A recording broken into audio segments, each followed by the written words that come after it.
आयफव picnic स्पटनिफ्राय गोनां फोसावनाय। नोंथांमोननि बे निउस चेनेलनि थ्रुयै जों मिथिनो हासिगोन दिनै बे आयफव पिकनिक स्पट ना दे साननै बन्द जागोन 7 तारिख 8 तारिख बे खालार मोननैयाव बन्द खालामनाय जागोन।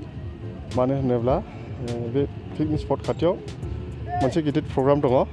बे प्रग्रामा जाहैबाय मोनसे युथ केम्प जागोन बेयाव। बिनि थाखायनो जों बेखौ बन्द खालामनाय जागोन साननैखौ। जुदि बेरायफैनायखौ जों बन्द खालामा, खिन्थु बेरायफैयोब्ला बेरायफैनो हागोन, खिन्थु दामनाय देनाय जानाय लोंनायखौ बेयाव खालामनो होनाय जानाय नङा आरोखि। खिन्थु नैबे बटिंफोरखौ दोननाय जागोन। जों बे प्रग्रामाव फैग्राफोर जेनेबा गथ' उन्दैफोर फैगोन, बिसोर गेलेनो थाखाय बा गाखोनो थाखाय पेडेल बटिंखौ जों दोननाय जागोन। सारि सारि बैग्रिबारि, स्राय स्राय बिमा दै, फैलाव गुवार सोमखोर दुब्रि हाग्राजों समायनायै बानायजानाय चिरां जिल्लानि सिङाव थानाय आयफव पिकनिक स्पटआ नोंथांमोनखौ आखाइ फायखनना लिंहरगासिनो दं। बे थावनियाव नोंथांमोनहा लावखार ओंखाम जानायजों लोगोसे बायदि बायदि बानायलु साजायनायजों सेलफि लानो, आथिंजों गानानै सालायग्रा नावआव गाखोनो आरो गोदान बोसोरखौ बरायनानै गोसोखौ गोजोननाय लानो गोसोब्ला फैदो आयफव लावखार ओंखाम जाग्रा थावनियाव। नाथाय लावखार ओंखाम जाग्राफोरनिसिम आयफव लावखार ओंखाम जाग्रा खुंफुं आफादनिफ्राय मोनसे गोनां फोसावनाय। आयफव लावखार ओंखाम जाग्रा थावनिनि साखाथियाव BBCAनि बानजायनायाव 6, 7 आरो 8 जानुवारि खालि लाइमोन मावबादा खुंफुंनो लाहार फाहार खालामदों।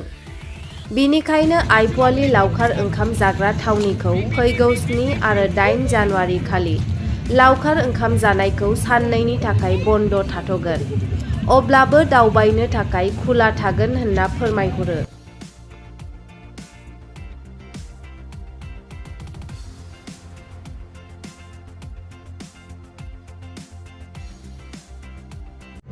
खुलुमबाय। बे जोंनि बे निउसनि थ्रुयै जों फोरमायनो हागोन रायजो राजानि सिगाङाव। आरो गोदान बोसोरनि थाखाय आं बयनिसिमबो आंनि गोसो गोरबोनिफ्राय आंनि अननाय आरो खुलुमनायखौ जासिहरबाय। आरो बयबो मोजाङैनो दं सानबाय आं गोदान बोसोराव। बे जोंनि आयफव पिकनिक स्पटआव जों सुबिदा खालामना होनो हानाया जाहैबाय दा गेलेनो थाखाय बा गोसोखौ गोजोन होनो थाखाय जोङो बटिं, पेडेल बटिं बेखौ जों लाबोनाय जादों। आरो बेजों लोगोसे दुलायग्रा हेव-हेवा होनना बुङो बर'आव, नैबेखौबो जों बानायनाय जादों। आरो माखासे आइटेमखौ जों लाबोनाय जायाखिसै, मानो होनोब्ला माखासे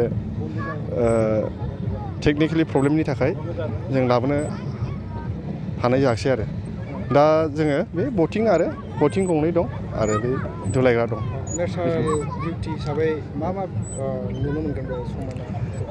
नेचारेल बिउटि हिसाबै जोंनियाव बेयाव नुनो मोनो जाहैबाय बैग्रि बिफां दं आरो गराइ सिफथि होनना बुङो, गराइ सिफथि बिफां दं। आरो बैग्रि फिथाइयाबो नै जाजानोसै। बे समाव माखासे मोनहांबाय, माखासे खानानै जायो बैग्रि फिथाइखौ। बैग्रि फिथाइबो मोनजानाय जागोन बेयाव फैयोब्ला। आरो समायना रमायना बे बैग्रिखौ नुफैनाय जागोन। आरो बे गराइ सिफथि बिफांखौ नुफैनाय जागोन। आरो दासिमाव नोंथांमोना खुलिजेननायनिफ्राय पाब्लिकनि माबायदि रेसपन्स मोनखो? दाखिनि जों खुलिजेननायनिफ्राय जोंनियाव फैनानै पाब्लिकफ्राथ' बयबो मोजांखौनो मोनदों होननानै बुंलांदों। दाख्लैबो बङाइगाव ग्रुप फैबाय, ओमफ्राय ओरै बिजिनि ग्रुप फैबाय, ओरै गसाइगाव ग्रुप फैबाय। बिसोर गासैबो माने जोंनि सिगाङावथ' मोजांखौनो मोनलांदों होनना बुंबाय। आरो नेक्स्ट इयार फैबावगोन होननानै बुंदों आरो बिसोरो। नोंथांमोननि पिकनिक स्पटआ साननैनि थाखाय बन्द थाथ'गोन होननायखौ जों मिथिनो मोनो, बेयो माबोरै?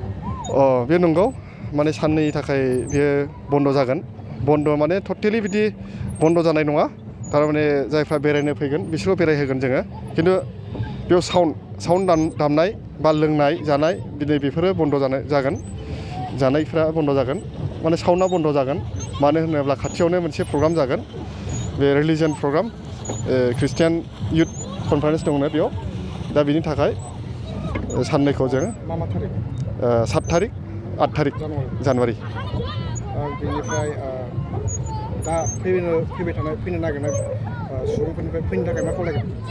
दा बे जोंनि पिकनिक स्पटआव फैनानै बयबो माने गोदान बोसोरनि बयबो जों फैनानै एन्जय खालामफैनो हागोन बा गावनि गोसोखौ बेयाव सान्ति खालामफैनो हागोन आरो बेयाव जों बयखौबो खावलायो जे फैनानै बेयाव दावराव दावसि खालामालासिनो मोजां सान्ति अनलायनाय बे फ्रेम गोसो बेखौ लानानै बयबो माने रंजाफैयो बे आरोखि जोंनिथिं खावलायनाय।